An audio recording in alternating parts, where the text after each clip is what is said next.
Somebody in this room has been waiting, not just waiting in line, not waiting for your food order. I'm talking about the kind of waiting that sits heavy on your chest at 2 a.m. The kind of waiting that makes you question whether God forgot your address. The kind of waiting that has you scrolling through other people's highlight reels wondering why their season seems to be blooming while yours still looks like bare ground. Can I be honest with you for a second? We have been lied to. Somewhere along the way, somebody taught us that if nothing is happening, nothing is working. That silence means abandonment. That stillness means you missed it. That waiting means you're behind. But what if I told you that the waiting season is not a punishment? It's a preparation. What if the very thing you've been calling your delay is actually your development? What if God is not slow? He's just surgical, because a surgeon doesn't rush. A surgeon is precise, and right now, with holy hands and a perfect plan, he is doing something in you that can only happen in the in-between. So before you give up on what you're believing for, before you talk yourself out of the promise, I need you to hear this tonight. The waiting season is not a wasted season. Somebody needs to understand this today, because too many of us have bought into a lie that has been slowly draining our faith, quietly stealing our peace, and subtly convincing us that if we cannot see movement, there is no movement happening. We have been conditioned by a culture that celebrates speed. We live in a world where everything is instant. Instant messages, instant results, instant success stories plastered all over our screens. And somewhere in the middle of all that noise, we started applying that same standard to God. We started expecting him to move on our timeline. We started measuring his faithfulness by how fast he responds. And when the answer didn't come quickly, when the door didn't open immediately, when the breakthrough didn't show up on schedule, we did what hurting people do. We assumed the worst. We assumed we were forgotten. We assumed we were disqualified.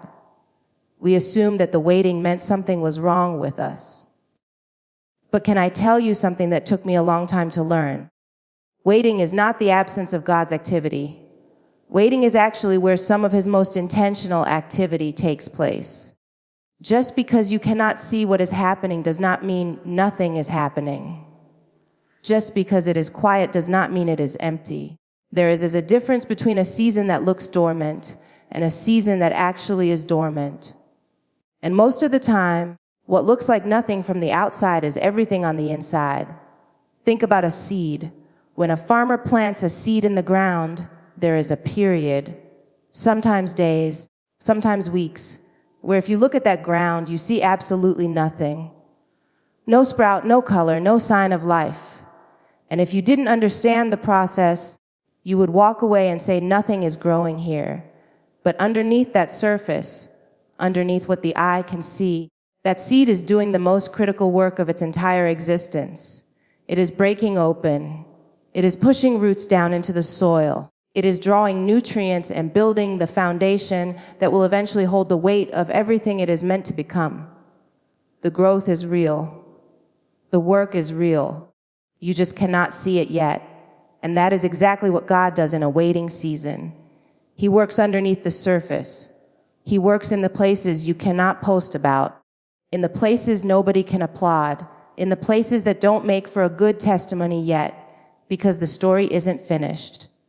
He is building your root system. He is deepening your capacity. He is stretching your character to match the weight of the blessing that is coming. Because here is what most people don't talk about. Some of us have been praying for things we were not yet ready to carry. We wanted the promotion, but we hadn't developed the discipline. We wanted the relationship, but we hadn't healed from what broke us last time. We wanted the platform, but we hadn't built the integrity to sustain it.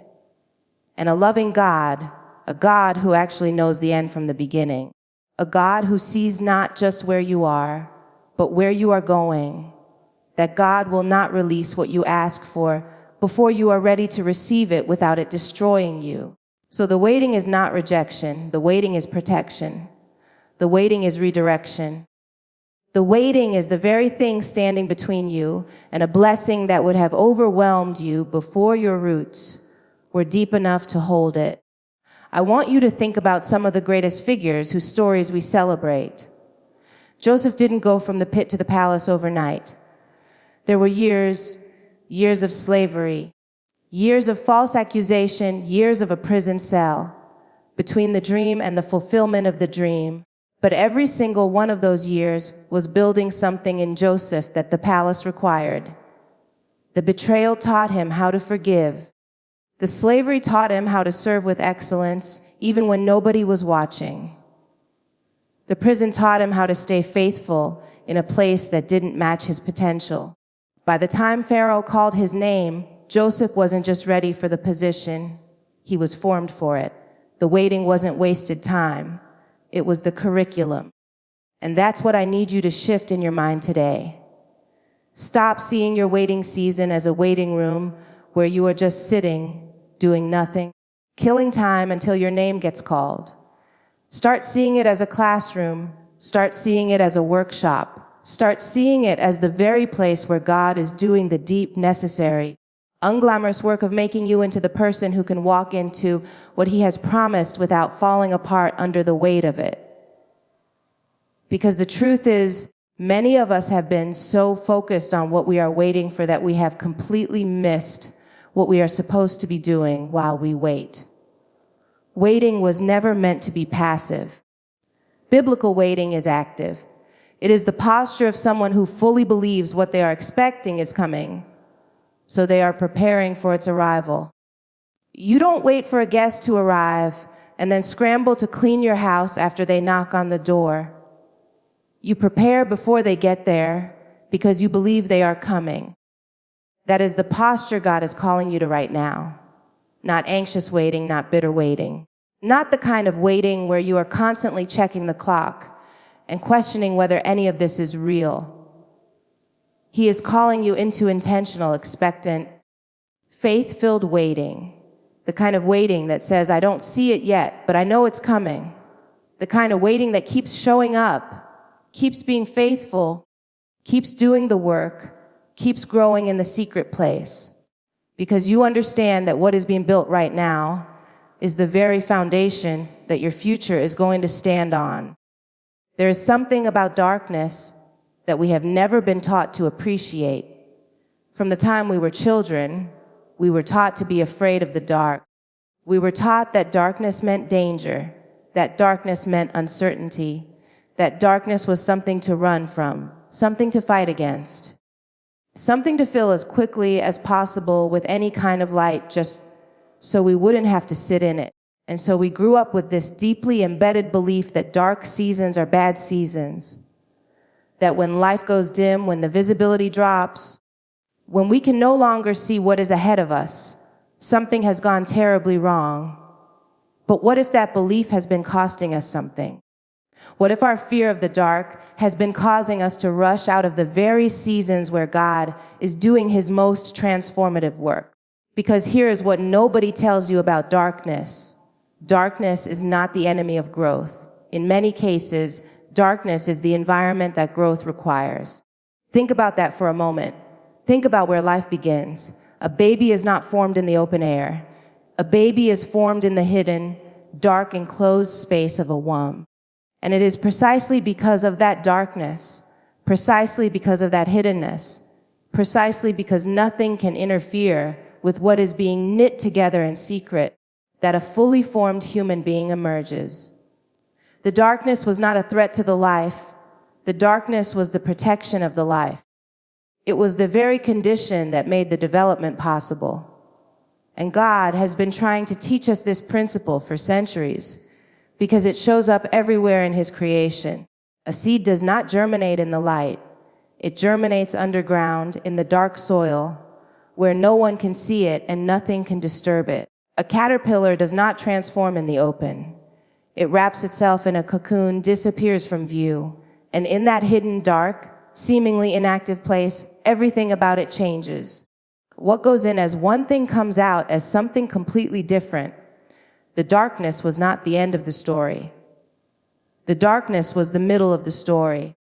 The darkness was the sacred, necessary space where the transformation happened.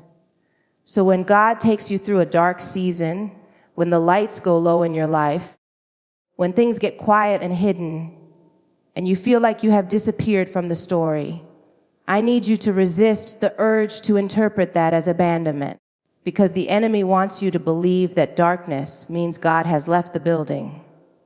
He wants you to believe that if you cannot see God moving, God has stopped moving. He wants you to use the darkness as evidence against God's faithfulness, when in reality the darkness is often evidence of God's most intimate involvement, because God does his most detailed, most delicate, most precise work in private. He doesn't need an audience to do what only he can do. And sometimes the reason he takes you into a hidden season is because what he is building in you is too sacred, too significant, too specifically designed for your destiny to be exposed before it is complete. Think about how a photographer develops film. If you have ever seen the old process of developing photographs, you know that the image doesn't appear in the light. It appears in the darkroom. You take the film, you go into the darkroom, and in that dark, carefully controlled environment, the image that was captured begins to appear. If you expose that film to light too soon, before the process is complete, you don't get a clearer picture, you ruin it. The premature exposure destroys the very thing that was being formed.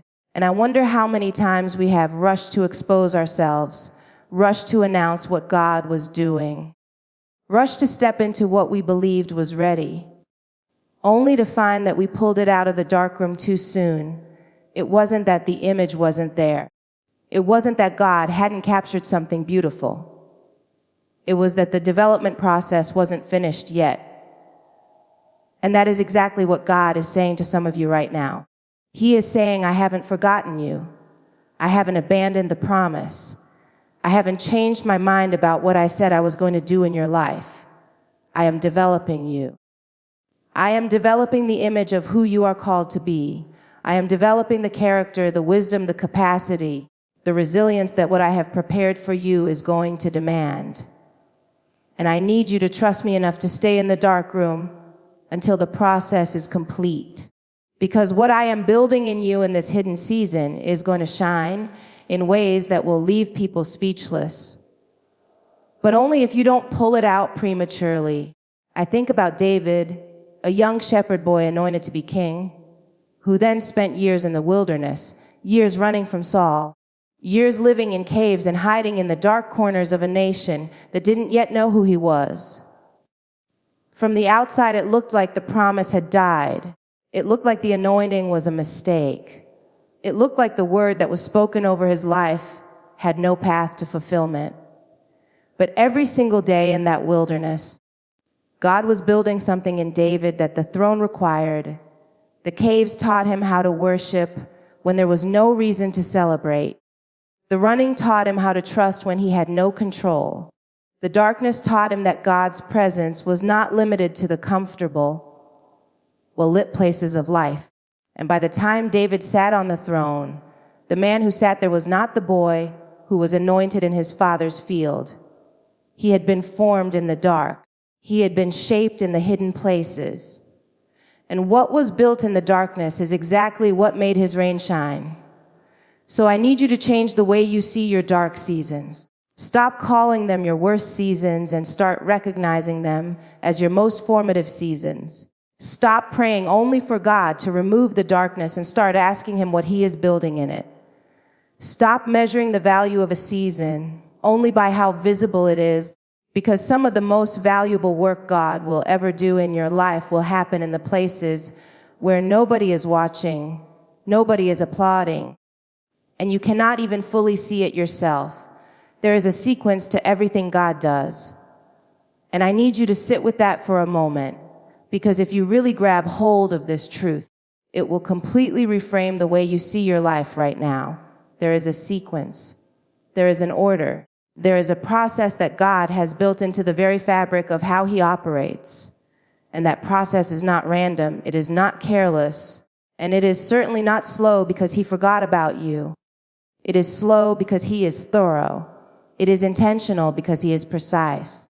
And embedded in that process is a principle that shows up from the very first pages of Scripture all the way through to the last. Preparation always precedes the promise. We don't like to talk about that part. We love to talk about the promise. We love to quote the verses about what God said he was going to do, about the plans he has for us, about the future and the hope that he declared over our lives. And those promises are real, every single one of them. But what we tend to skip over, what we tend to rush past in our excitement about the destination, is the preparation that God insists on doing before he releases what he promised. Because God is not just interested in getting you to the promise. God is interested in getting the promise into you. He is not just trying to change your circumstances. He is trying to change you. And the preparation season is where that change happens. Think about how God operates in the natural world, because his principles are written into creation itself. Nothing in nature skips the preparation process. Nothing. A tree does not produce fruit the moment it is planted. There are years of root development, years of growth, years of seasons changing and weathering and strengthening before that tree has the capacity to hold the weight of its fruit and produce it consistently. A woman does not give birth the moment she conceives. There are 9 months of formation, 9 months of development, 9 months of the body doing things that the eye cannot fully track, but that are absolutely critical to the health of what is being brought forth. Even the sun does not just appear fully blazing in the sky. There is a dawn, there is a gradual brightening. There is a preparation of the atmosphere before the full light arrives. God built the principle of preparation into the very rhythms of the world he created, and he operates by that same principle in your life. So why do we keep acting surprised when he insists on preparing us before he promotes us? Why do we keep interpreting the preparation season as a sign that the promise isn't coming, when it is actually the clearest sign that it is? Because here is what I want you to understand. God does not prepare what he does not intend to use. He does not invest in what he has no plans for. The very fact that you are in a preparation season, the very fact that God is working on you, pruning you, stretching you, dealing with the deep places in you that you would rather he leave alone, that is evidence that he has every intention of releasing what he promised. You don't sharpen a sword you plan to leave on the shelf. You don't train an athlete you have no intention of putting in the game. The preparation is the proof of the promise. But I want to be honest with you, because preparation is not comfortable. Nobody tells you that part. We hear the testimonies of people who came through their preparation seasons, and we celebrate the outcome. But we rarely sit long enough to talk about what the process actually felt like from the inside. Preparation feels like pressure. It feels like being squeezed into a shape that doesn't feel natural yet. It feels like God putting his finger on every area of your life that is not yet aligned with where he is taking you and refusing to move on until you deal with it. Preparation feels like having things removed from your life that you were comfortable with, relationships that felt safe, habits that felt harmless, mindsets that felt normal, only to realize that God was removing them because they were incompatible with the person he was making you into. And that is the part that trips most people up. We are fine with God adding to our lives. We are fine with the blessings, the open doors, the favor. But when God starts subtracting, when he starts the pruning process, when he starts asking you to lay things down and let things go and walk away from what is familiar, that is where most people start to question whether God is still for them. But Jesus himself said in John 15 that the Father prunes every branch that bears fruit so that it may bear more fruit. Pruning is not punishment. Pruning is targeted, intentional preparation for greater fruitfulness. The gardener doesn't prune the branches he has given up on. He prunes the branches he believes in, the branches he has plans for, the branches he is preparing to produce more than they have ever produced before. I think about Moses, who spent 40 years in the wilderness before God called him to lead a nation. 40 years, and from a human perspective, those 40 years looked like the story was over. Moses had already tried to do something great in his own strength and failed spectacularly. He was a fugitive. He was a shepherd in the middle of nowhere. There was nothing about his visible circumstances that looked like preparation for one of the greatest leadership assignments in human history. But God was using every single one of those 40 years to strip away everything Moses was trusting in other than him. He was dismantling the Egypt in Moses before he could send Moses back to Egypt. He was dealing with the pride, the self-reliance, the performance-driven identity that had been formed in the palace because the assignment that was coming required a man who knew beyond any shadow of a doubt that he could not do it in his own strength. The wilderness wasn't a detour from the calling. The wilderness was the curriculum for it. And that is exactly what God is doing in your preparation season. He is not wasting your time. He is not ignoring your potential. He is doing the deep, thorough, unglamorous work of making sure that when the promise arrives, you are not just positioned for it externally, but formed for it internally. He is making sure that your character can carry what your calling is about to demand. He is making sure that your roots are deep enough to hold the weight of the fruit that is coming. He is making sure that the vessel he is about to fill has been properly prepared to contain what he is about to pour. There is something that happens in the waiting that cannot happen anywhere else. And I know that is not what you want to hear, especially if you have been waiting for a long time, especially if the waiting has been lonely, especially if the waiting has cost you something, relationships, opportunities, moments you felt like you were supposed to be a part of, but somehow found yourself on the outside of looking in. I know that the waiting can feel like it is taking more from you than it is giving you. I know it can feel like while everybody else is moving forward, you are somehow stuck in place, rooted to a spot you didn't choose, in a season you didn't ask for. But what if I told you that the very thing that feels like it is holding you in place is actually holding you together? What if the roots that are growing in this waiting season are the very thing that is going to keep you standing when the storms come that your next season is going to bring? Because that is the thing about roots. We never think about them until something tries to take us down.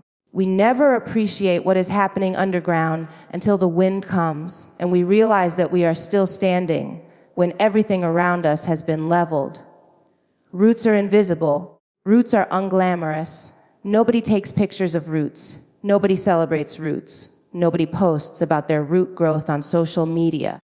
But every single tree that has ever survived a storm, every single tree that has ever stood through seasons of drought and flood and wind and weight, that tree survived not because of what was visible above the ground, but because of what was established below it.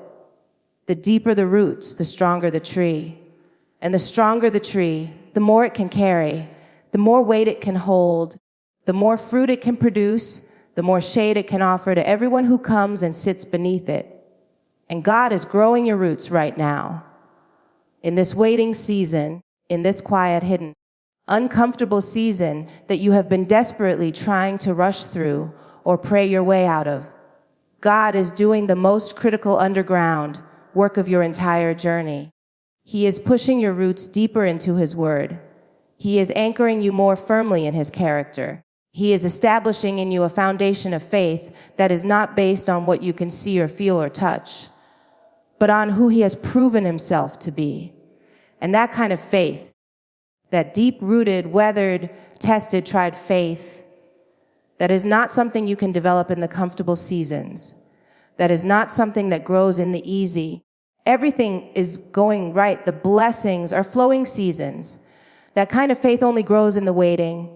It only develops in the dry places. It only gets established in the seasons where God is the only thing you have to hold on to. I want you to think about a tree that grows in a place where water is scarce. When a tree is planted in dry ground, when the rain is not consistent, when the resources are not readily available on the surface, that tree does something remarkable. It sends its roots down deeper. It doesn't give up because the conditions are hard. It doesn't shrivel because the surface is dry. It goes deeper. It pushes further into the earth, searching for the water table that lies beneath the visible layers, reaching for the source that exists below what the eye can see. And because it had to go deeper, because it had to push further than a tree in easier conditions would ever need to, its root system becomes extraordinary. It becomes a tree that can survive droughts that would destroy trees with shallower roots. It becomes a tree that stands when others fall, that thrives when others wither, that produces when others have nothing left to give. And that is exactly what God is doing in your dry season. That is exactly what is happening in the waiting that you cannot see with your natural eyes. He is not withholding the water to punish you. He is positioning you in a place where you have to go deeper, where you have to seek him more intentionally, where you have to push past the surface level faith, past the Sunday morning performance, past the faith that only works when things are going well, and find the deep water of his presence that is available to every believer who is willing to go beneath the surface to get it. And the people who find that deep water, the people whose roots reach that level of intimacy with God, those are the people who cannot be shaken. Those are the people who come through storms with their faith, not just intact, but strengthened. Those are the people who stand on the other side of their waiting season with a testimony that is not just about what God did for them, but about who God became to them in the process. Because there is a version of you that only gets formed in the waiting. There is a depth of character, a richness of spirit, a settledness in your identity that cannot be produced in the fast seasons, in the breakthrough seasons, in the everything is working out seasons. Those seasons are beautiful and God sends them, and we should celebrate them when they come. But they do not produce what the waiting produces. They do not build what the waiting builds. They do not establish in you what can only be established when you are forced to stand on nothing but the word of God and the faithfulness of his character and the stubborn, relentless decision to keep believing even when everything around you is telling you to stop. I think about Jeremiah 8, where God uses the image of a tree planted by the water as a picture of a person who trusts in him. And what strikes me about that image is that the tree is not described as a tree that never experiences heat. It is not a tree that is somehow supernaturally shielded from drought. The scripture says that when heat comes, the tree does not fear. When drought comes, the tree does not cease to bear fruit. Not because the hard conditions never arrive, but because the root system is so deeply established in the source of water that the external conditions cannot determine the internal outcome. The roots change everything. The roots make the difference between a tree that survives and a tree that thrives. The roots make the difference between a person who barely makes it through their next season and a person who walks through it with a peace and a stability that makes people stop and ask what is different about them. And that is what God is building in you right now. Not just a story, not just a testimony, not just a chapter that ends well. He is building a root system that is going to sustain you through every season that comes after this one. He is building in you a depth of trust, a depth of peace, a depth of intimacy with him that is going to be the bedrock of everything you are called to carry, everything you are called to build, everyone you are called to lead and love and serve in the chapters that are still ahead of you. The roots that are growing in you right now in this waiting, in this hiddenness, in this season that feels like nothing, those roots are going to hold you when the weight of your next season tries to pull you down. Those roots are going to feed you when the demands of your calling try to drain you dry.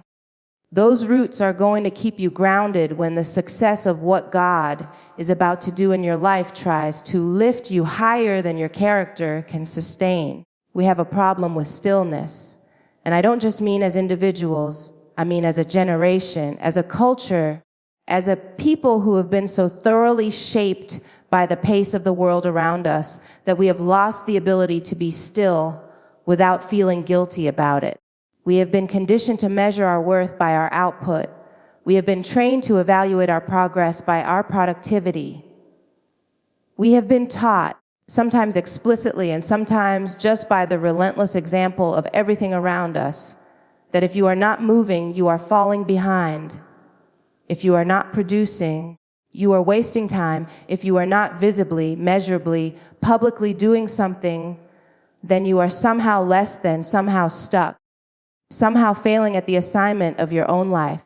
And we have carried that toxic belief system right into our relationship with God and allowed it to color the way we interpret the still seasons He deliberately takes us through. But I need you to understand something today that has the potential to completely transform the way you experience your current season. Stillness is not the same thing as stagnation.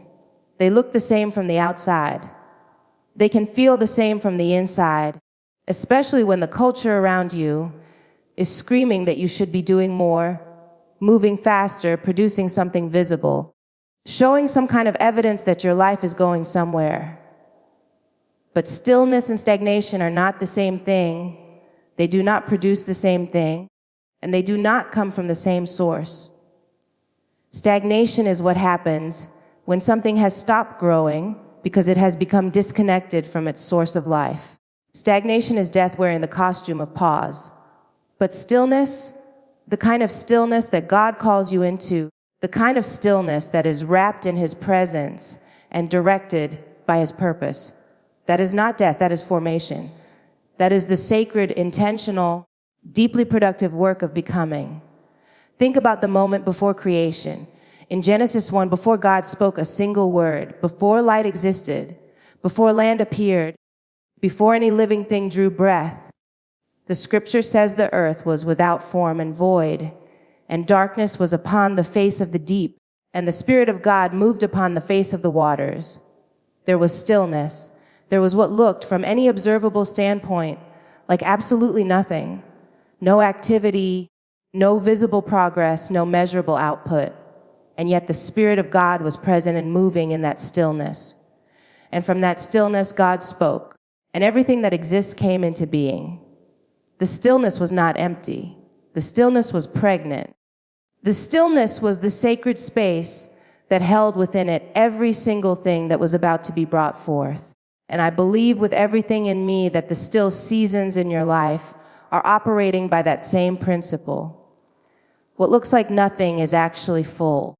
What looks like emptiness is actually expectant. What looks like the absence of activity is actually the presence of God, doing what only He can do in the places that are quiet enough for Him to work. Because here's what we forget about God. He is not limited to working through the dramatic, the loud, the visible, the spectacular. Yes, He shows up in the fire and the earthquake and the mighty rushing wind. But do you remember what happened with Elijah in 1 Kings 19? After the fire, after the earthquake, after the wind that was strong enough to break rocks in pieces, after all of that dramatic, undeniable, impossible to miss activity, the scripture says God was not in any of it. And then it says after the fire, there was a still small voice, a still small voice.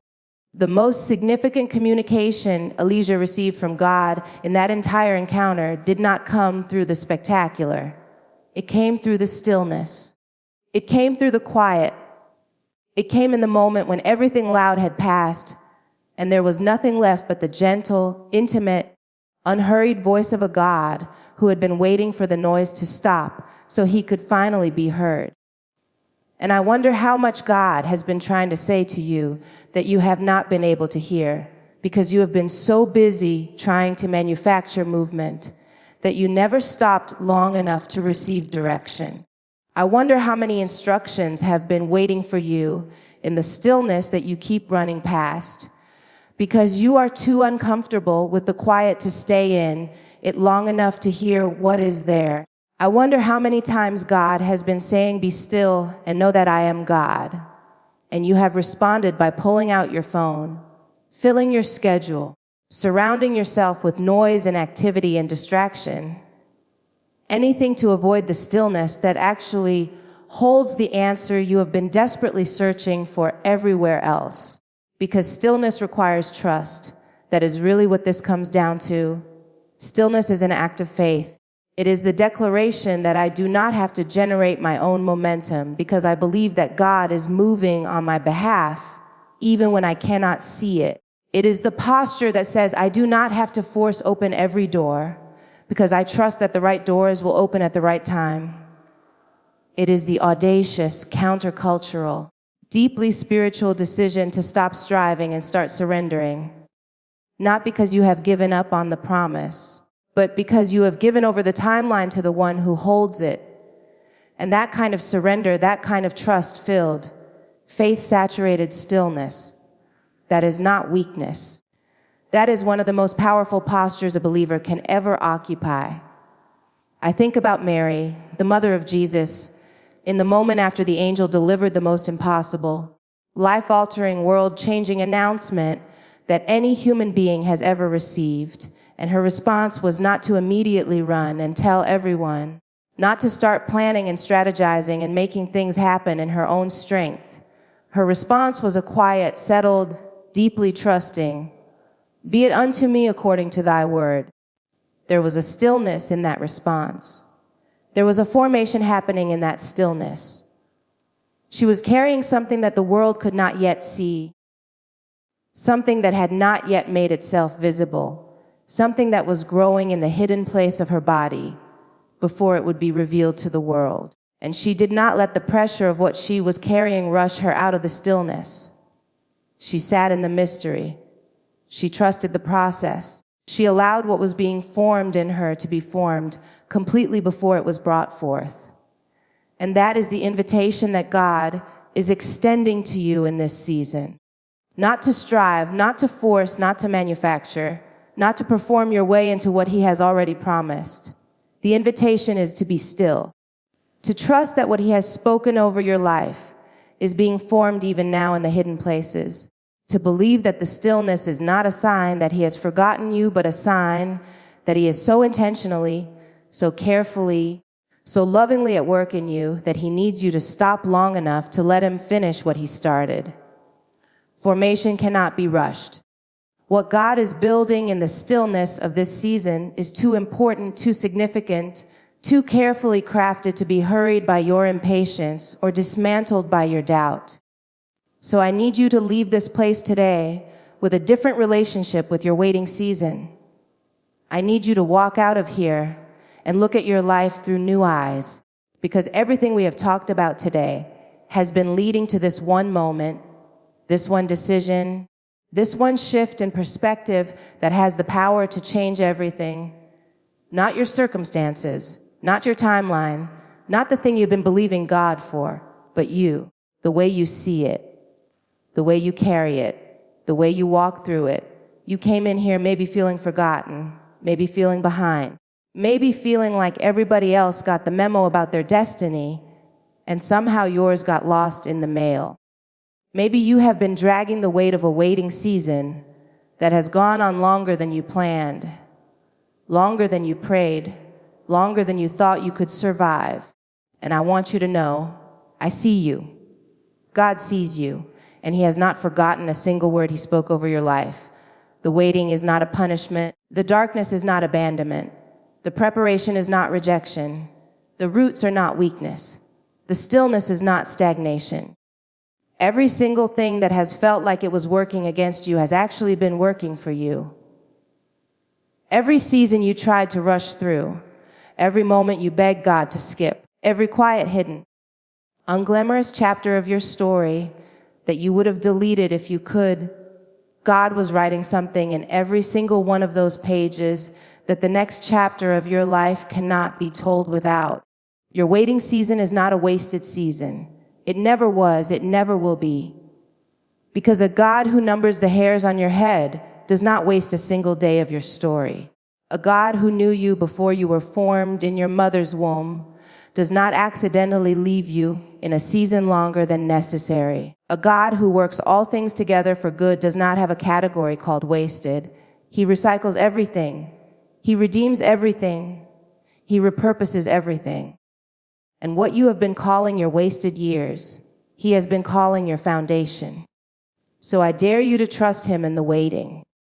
I dare you to worship Him in the darkness. I dare you to surrender to the preparation. I dare you to let your roots grow deep. I dare you to be still and actually believe that He is God. Not just say it, not just sing it on Sunday morning, but stake your peace on it, anchor your hope in it, build your life on it. Because what God builds in the waiting season, what He develops in the dark, what He forms in the stillness, what He establishes in the hidden place, that is the version of you that the world has been waiting for. That is the version of you that your family needs. That is the version of you that your purpose requires. And that version of you is not behind schedule. That version of you is right on time. The waiting season is not a wasted season. Say it like you believe it. Say it like your life depends on it. Say it like the God who promised is faithful, because He is. He always has been, and He always will be.